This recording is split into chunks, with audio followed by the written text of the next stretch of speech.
ನೋಡ್ರಿ ಅತ್ತಿ ಎಲ್ಲ ತೊಗೊಂಬಂದಿನಿ ನೋಡ್ರಿ ಊಟದ್ದು. ಹೋಳ್ಗಿನೂ ತೊಗೊಂಬಂದಿನಿ, ಶಾವಿಗೆ ತೊಗೊಂಬಂದಿನಿ, ಇದು ಶಂಡಿಗೆ ಸಾಂಬಾರು ಅನ್ನ ಎಲ್ಲ ಇಲ್ಲೇ ಹೊರ ಕುತ್ಕೊಂಡು ಊಟ ಮಾಡೋಣ ಅಂದ್ರಲ್ಲ, ಹಂಗಾಗಿ ಎಲ್ಲ ತೊಗೊಂಡು ಬಂದು ಹೊರಗೆ ಇಟ್ಕೊಂಡು. ಆಯ್ತು ಬಿಡವ, ಚೆನ್ನಾಗಾಯ್ತು. ಒಳಗೆ ಯಾವಾಗಲೂ ದಿನಾನು ಅಲ್ಲೇ ಊಟ ಮಾಡ್ತೀವಿ. ಒಂದು ದಿವ್ಸ ಹೊರಗೆ ಊಟ ಮಾಡಿದ್ರೆ ಏನಾಗಂಗಿಲ್ಲ. ಬೇಗ ಬೇಗ ಎಲ್ಲರಿಗೂ ಊಟಕ್ಕೆ ಹಚ್ಬಿಡು. ಊಟ ಮಾಡ್ಕೊಂಡ್ವಿ ಅಂದ್ರೆ ಸಂಜೆ ಮುಂದೆ ಮನೆ ಅಂತೇಳಿಲ್ಲ ದೀಪ ಇಡೋಕ್ಕೂ ಚಲೋ ಆಕತಿ. ಹಬ್ಬ ಐತಿ ಅಂದಮೇಲೆ ಆಕಾಶ ಬುಟ್ಟಿ ಕಟ್ಟೇ ಇಲ್ಲ ನೋಡಿ ಇವತ್ತು. ಹ್ಞೂ ಅಮ್ಮ, ಚಲೋ ಆಯ್ತು ನೋಡು. ಹೊರಗೆ ಊಟ ಮಾಡೋಕೆ ತೊಗೊಂಬಂದಿದ್ದು ಎಲ್ಲದನ್ನು. ಒಳಗೆ ಯಾವಾಗಲೂ ಊಟ ಮಾಡೇ ಮಾಡ್ತೀವಿ, ಚಂದ ಆಯ್ತು. ಅದ್ರಾಗ ಇವತ್ತು ಮಾಡರ್ನ್ ಆಗಿಲ್ಲ, ಮಳೆನೂ ಇಲ್ಲ, ಚಲೋ ಅನ್ನಿಸ್ತೈತೆ ನೋಡಿ ಇವತ್ತು ಊಟ ಮಾಡೋಕೆ. ಎಲ್ಲರೂ ಊಟ ಮಾಡಿದ್ವಿ ಅಂದ್ರೆ ಒಳಗೆ ಎಲ್ಲ ಎತ್ತಿಟ್ಬಿಡೋ ಜ್ಯೋತಿ. ಪಟಾಕಿ ಹೊಡಿತಾನ ಗುಂಡ. ಇವತ್ತು ಹಬ್ಬ ಐತಲ್ಲ, ಪಟಾಕಿ ತೊಗೊಂಬಂದಿನ ಅವನಿಗೆ. ಗುಂಡ ಪಟಾಕಿ ತೊಗೊಂಬಂದತ್ತೇನ ನಿಮ್ಮಪ್ಪ ನಿನಗೆ? ತಾತ ಅಂದ್ರೆ ಪಪ್ಪ ನನಗೆ ಪಟಾಕಿ ಅಷ್ಟು ಹೊಡ್ಯಾಕ ಕೊಡಂಗಿಲ್ಲ ಅಂತ. ಅಪ್ಪ ಹೊಡಿಬೇಕಂತ ನಾನು ಇಟ್ಕೊಂಡು ನೋಡ್ಬೇಕಂತ. ಅವು ಚಕ್ರ ಅದಾವಲ್ಲ, ಚಕ್ರ ಒಂದು, ಆಮೇಲೆ ಫ್ಲವರ್ ಪಾಟ್ ಅಂದಿದಾವಲ್ಲ ಅವನಷ್ಟ ಹಚ್ಚು ನೀನು. ಅವು ಬಿಜಿಲಿ ಪಟಾಕಿ ಎಲ್ಲ ಹಚ್ಚೋದು ಬೇಡ, ಕಣ್ಣೆಲ್ಲ ಅವು ನೋವಾಕವು ಅಂತ ನನ್ನತತಿ ಅಪ್ಪ. ಅಪ್ಪ ನನಗೆ ಬೆಲ್ಲನೂ ಕೊಡು, ನಾನು ಆಡಿಸ್ತೇನೆ. ಬೇಡಪ್ಪಾಜಿ, ಎಲ್ಲ ನೀನು ಹೊಡ್ಯಕ್ಕೆ ಸಣ್ಣ ನದಿ, ನೀನು ಕಣ್ಣಿಗೆಲ್ಲ ಭಾಳ ಎಫೆಕ್ಟ್ ಆಯ್ತದು. ಪಟಾಕಿ ಅಂದ್ರೆ ಏನು ತಿಳ್ಕೊಂಡು ನೀನು ಅದ್ರಾಗೆಲ್ಲ ಮದ್ದೆಲ್ಲ ಹಾಕಿರ್ತಾರೆ. ಬೇಡಪ್ಪಾಜಿ, ನಾನು ಆಡಿಸ್ತೇನೆ, ನೀನು ನೋಡ್ತೀರ. ಮುಂದಿನ ವರ್ಷ ಇನ್ನೂ ಸ್ವಲ್ಪ ದೊಡ್ಡನಾಗ್ತಿಲ್ಲ, ನೀನು ಆಡಿಸ್ವಂತಿ. ಹೊಟ್ಟೆ ತುಂಬ ಊಟ ಮಾಡಿ ಇವಾಗ ಫಸ್ಟ್ ಹೋಳಿಗೆ ಹಾಕ್ಕೊಡು ಜ್ಯೋತಿ ಅವನಿಗೆ. ಆಯ್ತು ರೀ. ಅಪ್ಪಯ್ಯ, ನೀನೇನು ಚಸ್ಮಾ ಹಾಕ್ಕೊಂಡು ಕುತ್ಕೊಂಡ್ಬಿಟ್ಟಿಯಲ್ಲ ಊಟಕ್ಕೆ? ಹೌದಮ್ಮ, ನಾನು ಹಾಕ್ಕೊಂಡಿದ್ನಿ. ತೆಗಿಯೋದು ಅಲ್ಲಿ ಏನು ಇಡೋದು, ಇಲ್ಲಿ ತಡಿ ಊಟ ಮಾಡಿ ಒಳಗಿಟ್ರಾಯ್ತು ಅಂತಂದು ಸುಮ್ಮನೆ ಆದ ದಿನ ತೆಗೆದು ಅಲ್ಲಿ ಇಟ್ವಿ ಅಂದ್ರೆ ನೆನಪಾಗಂಗಿಲ್ಲ. ಮತ್ತು ಹೊರಗೆ ಬಿಟ್ಬಿಟ್ಟು ಹೋದಿದ್ನಿ ಅಂತಂದು ಸುಮ್ಮನೆ ಎದಕ್ಕೆ ಬೇಕು, ಒಳಗಿಟ್ರಾಯ್ತು ತಡಿ. ಅವಾಗಲೇ ಹಾಕ್ಕೊಂಡಿದ್ನಿ. ಗಾಡಿಗೆ ಮಂಜುನ ಕರ್ಕೊಂಡೋಗಿದ್ನಲ್ಲ, ಹೂವು ತೊಗೊಂಬರಕ್ಕೆ ಹೇಳಿದ್ದೆಲ್ಲ, ಹೂವು ತೊಗೊಂಬರಕ್ಕೆ ಹೋದಾಗ ಹಾಕ್ಕೊಂಡಿದ್ನಿ. ಮತ್ತೇನು ಮನೆಯಾಗ ಒಳಗೆ ಹೋಗಿ ತೆಗೆದಿಟ್ರಾಯ್ತು ತಡಿ ಅಂತಂದು ಸುಮ್ಮನೆ ಆದ್ನಿ. ಊಟ ಗೀಟ ಮಾಡ್ಕೊಂಡು ಎತ್ತಿಡ್ತೀನಮ್ಮ. ಆಯ್ತಪ್ಪ, ಇರಲಿ ಬಿಡು, ಚಂದ ಕಾಣತೈತೆ ಅದು ನಿನಗೆ. ದೌಡ್ ಊಟಕ್ಕೆ ಹಾಕವ. ನಾನು ಹೊಲಕ್ಕೆ ಹೋಗ್ಬೇಕಿತ್ತು ನೋಡು. ದೌಡು ಊಟ ಮಾಡ್ಕೊಂಡು ಹೋದ್ರಾಯ್ತು ಅಂತಂದು ನಿಂತ್ಕೊಂಡ್ನಿ ನಾನು. ಮತ್ತು ಬುತ್ತಿ ಕಟ್ತೀನ ಅಂತ ಅನ್ಕೊಂಡ್ನಿ. ಮತ್ತು ನಿಮ್ಮ ಅತ್ತಿ ಭಯಕತ್ಲಲ್ಲ, ಮತ್ತು ಮನ್ಯಾಗ ಊಟ ಮಾಡಿ ಹೋದ್ರಾಯ್ತು ಅಂತ ನಿಂತ್ನಿ. ಹೌದು ಬಿಡು, ನಿಂದು ಮನ್ಯಾಗ ಹಬ್ಬ ಮಾಡಿದಾಗ ಹಿರಿಯರಿಗೆ ಎಡೆ ಹಾಕಿದಾಗ ನಿನಗೆ ಹೊಲಕ್ಕೆ ಹೋಗೋದೈತಿ. ಮನ್ಯಾಗ ಪೂಜೆ ಗೀಜೆ ಮಾಡಿದ ದಿವಸ ಒಂದು ದಿವ್ಸ ಮನೆಗೆ ಇರೋಕೆ ಆಗಂಗಿಲ್ಲ ನಿನಗೆ.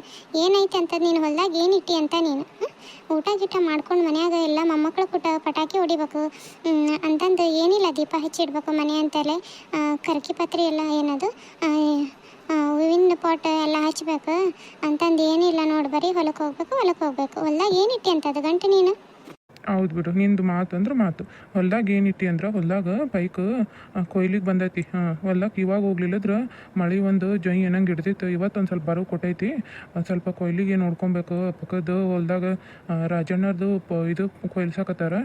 ಮಿಷನ್ ಖಾಲಿ ಇರಂಗಿಲ್ಲ. ದೌಡು ನಮ್ಮದು ಮಿಷನ್ ನಮಗೂ ಹಚ್ಚಿಬಿಡ್ರಿ ಅಂತಂದು ಹೇಳ್ಬೇಕು. ಇಲ್ಲ ಅಂದ್ರೆ ಕಷ್ಟಪಟ್ಟು ಮಾಡಿದ್ದೆಲ್ಲ ನೀರಾಗ ಹುಣ್ಸೆಹಣ್ಣು ತೊಳ್ದಂಗೆ ಆಕೈತೆ ನೋಡು. ಹೌದು ಬಿಡಮ್ಮ, ನನಗೂ ಹೋಗೋಕೆ ಆಗಂಗಿಲ್ಲ. ಅಪ್ಪನಾದರೂ ಹೋಗ್ಲಿ ಹೊಲಕ್ಕೆ. ಮನ್ಯಾಗ ಮತ್ತು ಸಾಮಾನು ಅದು ಇದು ತರೋದಿತ್ತಲ್ಲ. ಅಪ್ಪ ನೀನು ಮನ್ಯಾಗಿರಪ್ಪ, ನಾನೇ ಹೋಗಿ ಬಂದುಬಿಡ್ತೇನೆ ಅಂತ ಹಂಗಾಗಿ ನಾನು ಹೊಲಕ್ಕೆ ಹೋಗಲೇ ಇಲ್ಲ ನೋಡು ಇವತ್ತು. ಪಾಪ ಅಪ್ಪನಾದರೂ ಹೋಗಲಿ ಬಿಡು. ಮನ್ಯಾಗ ಇತ್ತು ಅಂದ್ರೆ ಅಲ್ಲಿ ಮತ್ತು ಮಿಷನ್ಗೆಲ್ಲ ಹೇಳೈತಿ ರಾಜಣ್ಣರಿಗೆ. ಅವರು ಮತ್ತು ಕೊಡ್ಬೇಕಲ್ಲ ಮಿಷನ್. ಅವ್ರದ್ದು ಆದ ತಕ್ಷಣ ಮತ್ತು ಇವ್ರು ಬಂದು ಕೇಳ್ತಿರ್ತಾರೆ, ನಮ್ಮದು ಕೊಯ್ಲಿಗೆ ಐತ್ರಿ, ನಮಗೂ ಒಂಚೂರು ಮಿಷನ್ ಹಚ್ಬಿಡ್ರಿ ಅಂತಂದು. ನಾವು ಮುಂದಾಗ ಹೋಗಿ ಹೇಳ್ಬಿಟ್ವಿ ಅಂದ್ರೆ ನಮಗಾದ್ರೂ ಮುಂಚೆ ಮಾಡಿಬಿಡ್ತಾರೆ. ಹೌದೇನಪ್ಪ, ನನಗೇನು ಗೊತ್ತು. ನಿಮ್ಮ ಅಪ್ಪ ಯಾವಾಗಲೂ ಹಿಂಗೆ ಅದು ಕೊಯ್ಲಿಗೆ ಬರಲಿ ಬಿಡಲಿ, ಒಟ್ಟು ಹೊಲಕ್ಕೆ ಹೋಗ್ಬೇಕು. ಹೊಲ್ದಾಗ ಅಲ್ಲಿ ಕುತ್ಕೊಂಡು ಇವನು ಗಂಗಣ್ಣನ ಕೂಡ ಮಾತಾಡ್ಕೊಂಡು ಕುಂದ್ರದು ನಿಮ್ಮ ಅಪ್ಪಂದು ಹುಚ್ಚು. ಊಟಕ್ಕೆಲ್ಲ ತೊಗೊಂಡು ಹೋಗಿರ್ತಾರೆ, ಕೆಲಸ ಒಂಚೂರು ಮಾಡಿರ್ತಾರಲ್ಲ, ಉಳಿದ್ರೆ ಕುತ್ಕೊಂಡು ಇವ್ರಿಗೂ ಊಟಕ್ಕೆ ಮಾಡ್ಕೊಂಡು ಮಾತಾಡ್ಕೊಂಡು ಕುಂದಿರ್ತಾರೆ. ಅದಕ್ಕೆ ಹಂಗಂದು ನನಗೇನು ಗೊತ್ತು. ಕೊಯ್ಲಿಗೆ ಮತ್ತು ಭತ್ತ ಬಂದಿತ್ತಲ್ಲ ಬಿಡು. ಇನ್ನೂ ಮಳೆ ಎಲ್ಲ ಮುಗಿದ್ಮೇಲೆ ಇನ್ನೂ 10 ದಿವಸ ಮಳೆ ಐತಂತ. ಮಳೆ ಎಲ್ಲ ಮುಗಿದ್ಮೇಲೆ ಕೊಯ್ಸ್ತಾರೆ ಅಂತ ಅಂದ್ಕೊಂಡ್ನಿ. ಸರಿ ಆಯ್ತು ತಗೊಳವ. ಬಡ ಊಟಕ್ಕೆ ಹಚ್ಬಿಡು. ಪಾಪ ನಿಮ್ಮ ಮಾವ ಹೊಲಕ್ಕೆ ಹೋಗ್ತೈತಂತೆ, ಊಟ ಮಾಡ್ಕೊಂಡು ಹೋಗ್ಬಿಡ್ತಾರೆ. ಮತ್ತು ಇವನು ಕೃಷ್ಣನೂ ಊಟ ಮಾಡಿಬಿಡ್ತಾನಂತೆ. ಮತ್ತು ಊಟ ಮಾಡಿ ಪಟಾಕಿ ಗಿಡಕ್ಕೆ ಹೊಡ್ಕೊಂಡು ಕುಂದಿರ್ತಾರೆ ತಂದಿ ಮಗ. ನಾವೆಲ್ಲ ಎತ್ತಿಟ್ಕೊಳಕ್ಕೆ ಬರ್ತೈತಿ. ಒಳಗೆ ಹೋಗಿ ಸೀರೆ ಎಲ್ಲ ಬಿಚ್ಚಿ ಬಂದುಬಿಟ್ಟೇನಾ? ಹೌದ್ರಿ ಅತ್ತೆ. ಅವು ಸೀರೆ ಎಲ್ಲ ಸುಮ್ಮನೆ ಇದು ಅನಿಸ್ತಿತ್ತು. ಅದಕ್ಕೆ ಇವಂದೆಲ್ಲ ಜುಮ್ಕಿ ಭಾಳ ಒತ್ತಾಕತ್ತಿತ್ತು ರೀ. ಹಾಗಾಗಿ ತೆಗೆದಿಟ್ಟು ಸಣ್ಣ ಇಟ್ಕೊಂಬನ್ನಿ. ಇನ್ನೊಂದು ಯಾವತ್ತು ಇರ್ಬೇಕಿಲ್ಲ, ಚಲೋ ಕಾಣಕತ್ತಿತ್ತು ಅದು ಸೀರೆ. ನಿನಗೆ ಜುಮ್ಕಿನ ಎಂಥ ಚಂದ ಕಾಣ್ತಾ ಇತ್ತದು. ಎಲ್ಲರೂ ಹೊಡ್ತುಂಬ ಉಣ್ರಿ ರೀ. ಇನ್ನೊಂದು ಹೋಳಿಗೆ ಬೇಕಂದ್ರೆ ಹಾಕ್ಸ್ಕೊ. ನನಗಂತೂ ಸಾಕತ್ತಮ್ಮ. ನನಗೆ 2 ಹೋಳಿಗೆ ಸಾಕು. ಒಂದು ಹಾಕಿದ್ರೆ ಸಾಕಿತ್ತು. ಸಾಕು, ಏನಾಗಲ್ಲ ತಿನ್ರಿ. 2 ಹೋಳಿಗೆ ಹೆಚ್ಚಿಗೆ ಹಾಕತ್ತೇನ ನಿಮ್ಗೆ? ತಿನ್ರಿ. ಅಮ್ಮ ನನಗೂ 2 ಹೋಳಿಗೆ ಹಾಕಿಲ್ಲ, ನಾನು ತೆಗಿಯಮ್ಮ. ಲೇ ಅಪ್ಪಯ್ಯ, ಆಗಲ್ಲ ತಿನ್ನಪ್ಪಾಜಿ, 2 ಹೋಳಿಗೆ ಏನು ಹೆಚ್ಚಿಗೆ ಆಗಲ್ಲ ತಗೋ, ಬೆಲ್ಲ ಹಾಕಿ ಮಾಡಿದ್ದು ರುಚಿ ಇರ್ತೈತಿ ತಿನ್ನ ರೀ. ನೀರು ಬೇಕಂದ್ರೆ ಅಲ್ಲೇ ಚರ್ಗ್ಯಾಗ ಇರ್ತೀನಿ ನೋಡು, ಕುಡೀರಿ. ಹಾಯ್ ಹಲೋ ನಮಸ್ಕಾರ ಸ್ನೇಹಿತರೆ, ಎಲ್ಲರೂ ಹೆಂಗಿದ್ದೀರಿ? ಎಲ್ಲರೂ ಆರಾಮದಿರಿ ಅಂತ ಅನ್ಕೊಳಕತ್ತೀನಿ. ನಾವು ಆರಾಮದೀವಿ ನೋಡ್ರಿ. ಕತೆಗಳಿಗೆ ಸಪೋರ್ಟ್ ಮಾಡಿರಿ, ಲೈಕ್ ಕೊಡ್ರಿ. ಇನ್ನೂ ನನ್ನ ಚಾನಲ್ ಸಬ್ಸ್ಕ್ರೈಬ್ ಮಾಡಿಲ್ಲ, ಸಬ್ಸ್ಕ್ರೈಬ್ ಮಾಡ್ಕೊಳ್ರಿ. ಧನ್ಯವಾದಗಳು.